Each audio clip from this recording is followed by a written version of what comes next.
کسی کسی چیز میں مانتا ہوں. نجب علاقہ کے اندر مولا کوفے والوں سے کہتے ہیں کوفے والوں تیاری کرو ہمیں جنگ کے لیے جانا. کہ یا علی اتنی سخت سردی میں جنگ کے لیے جائیں گے؟ تھوڑا گرمی کا انتظار کریں. گرمی آ گئی. مولا نے کہا تیار ہو جاؤ. کہ یا علی تو گرمی بہت زیادہ ہے. مولا نے کہا تم لوگوں نے گرمی اور سردیوں میں کہا تھا گرمی کا انتظار کریں, اب گرمی آ گئی تو سردیوں کا انتظار. گویا تم جہاد سے جان چرا رہے ہو. جب میں حکم دیتا ہوں تو تم اس سے جان چرا رہے ہو. اب دیکھیں سخت الفاظ ہیں لیکن مولا فرماتے ہیں کہ کوفے والوں میری زندگی کا سب سے برا لحظہ تھا جب میں تم سے ملا ہوں. کہ وہ لوگ اس جیسا شام والا اس جیسا پیشوا ہوتے ہوئے اس کے تابع ہیں, فرما بردار ہیں, مطیع ہیں, وہ جو کہہ دیتا ہے مان لیتے ہیں. اور تم علی جیسا پیشوا ہوتے ہوئے میری اتباع نہیں کرتے, میری اطاعت نہیں کرتے. بات گرا تو نہیں گزر رہی ہے جانے گرا میں, غور سے سنیے گا جملوں کو. میں فضائل پیش کر چکا ہوں لیکن چند باتیں پیش کرنا ضروری سمجھتا ہوں. امام علیہ السلام فرماتے ہیں وَأَمْرِ لِأَمْرِكُمْ مُتَّبِعْ, اے سید الشہداء میں آپ کی ہر بات میں اتباع, آپ کی ہر چیز کے اندر اتباع کرتا ہوں.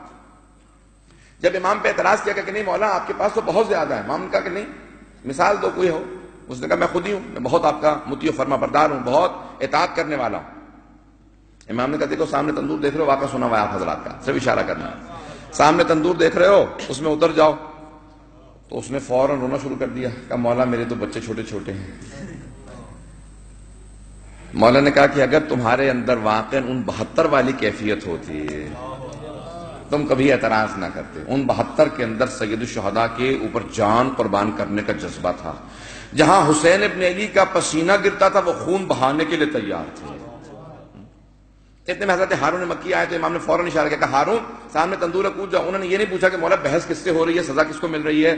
امام کے اتنے مطیع و فرما بردار تھے کہ فوراً انہوں نے چھلانگ لگائی اور وہ جو ڈھکنا تھا اس کو بند کر دیا اور بالکل اطمینان سے بیٹھ گئے.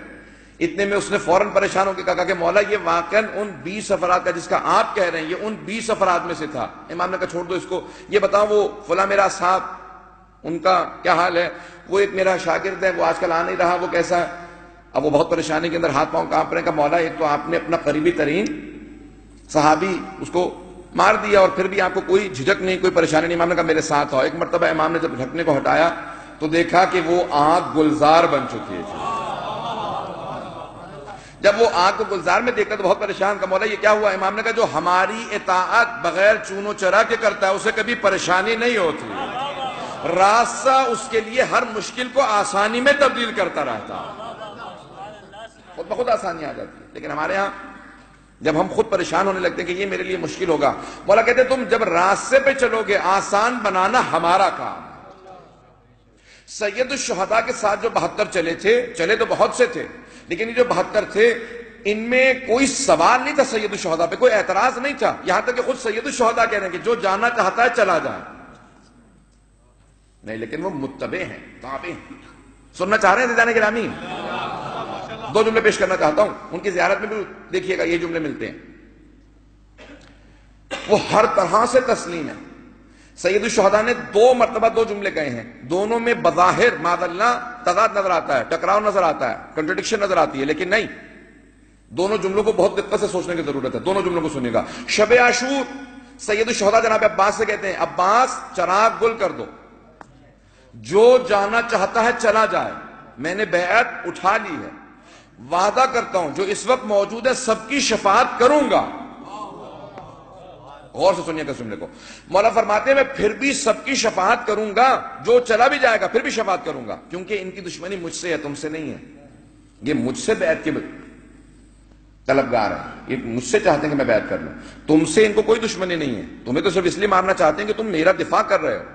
یہ مجھ سے بیعت چاہتے ہیں, میں بیعت نہیں کروں گا, اس لیے جو جانا چاہتا چلا جائے, میں پھر بھی شفاعت کروں گا. یہ شب عاشور, توجہ ہے مجمع کی, یہ شب عاشور امام بیعت اٹھا لیتے ہیں جو جانا چاہتا چلا جائے. اور روز عاشور جب سب اصحاب شہید ہو جاتے ہیں پھر امام دوبارہ کہتے ہیں حل من ناصر ینصرنا, جو جو بیعت کرنا چاہتا ہے وہ آ جائے. لیکن شب عاشور جب امام نے بیعت اٹھا لی تو کوئی بھی اٹھ کے نہیں گیا, اور جب آپ نے کہا حل من ناصر ینصرنا تو کوئی بھی لشکر یزید سے اس وقت عصر کے وقت کوئی بھی اس طرف سے اس طرف نہیں آیا. اگر میں جملے کو سمجھا پاؤں, شب عاشور کہہ رہے ہیں جو جانا چاہتا چلا جائے, عصر عاشور کہہ رہے ہیں نہیں جو آنا چاہتا ہے آ جائے. مولا کیا سمجھانا چاہ رہے ہیں؟ کوئی تضاد نہیں ہے، جو جانا چاہتا ہے چلا جائے، جو آنا چاہتا ہے آ جائے، نہیں کوئی تضاد نہیں ہے۔ شب عاشور بتا یہ رہے ہیں کہ میرے والوں میں کوئی برا نہیں ہے، اگر ہوتا تو چلا جاتا، میں نے جو اجازت دے دی تھی، اور کہ ان والوں میں کوئی اچھا نہیں ہے، میں نے پھر بھی بلا لیا تھا، اگر کوئی آنا چاہتا تو جنت کی ضمانت تھی۔ اللہ اکبر۔